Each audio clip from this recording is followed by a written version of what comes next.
قصدي ايه؟ ما كانش قصدي، والله ما كان قصدي ان انا اعيد في نظام سعودي، ولا اعيد في الاخوه الاشقاء السعوديين. انا مصري، ولكني اتمنى يعني انتمي بروحي وبدمي لبلد النبي محمد صلى الله عليه وسلم.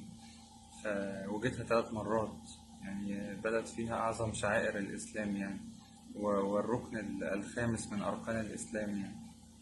كنت أتمنى إن أنا أديه رسمي ونظامي، ولكن قدر الله وما شاء فعل يعني.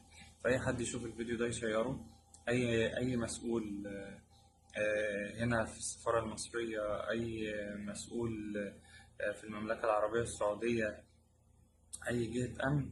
أنا جاهز وموجود لأداء شهادتي وأداء التحقيق معايا بشكل رسمي. آه، ويشهد الله إن أنا يعني اتكلمت كده ليه؟ عشان بس يلحقوا الناس، وبحسن ظن إن المملكة هتستجيب يعني. ومسحت الفيديو على طول، وأنا بخلي مسؤوليتي عن أي حد شير الفيديو، وأي حد مازال بيشير الفيديو.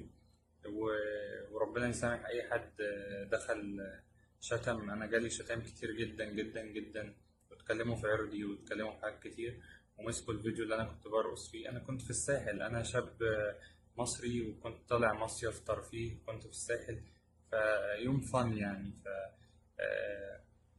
الناس اللي بتقول إن أنا إخوان، أنا لا أنتمي لهذه الجماعة بالمرة. أنا شاب مصري، بحاول أكون ملتزم. لكن أكيد لو إخوان مش هطلع أرقص وأنزل أنا الفيديو، مش هعمل تيك توك وأنزل الفيديو زي ما أنتوا خدتوا الفيديوهات. بعض الناس خدت الفيديوهات. فأنا لا أنتمي لأي جماعة سياسية، ماليش أي اتجاه غير إن أنا شاب في حالي يعني. أي حد شاف الفيديو ده محبة لله يشيره، عشان كلامي ده يوصل لهم واعتذاري ده يوصل لهم بشكل صحيح ورسمي.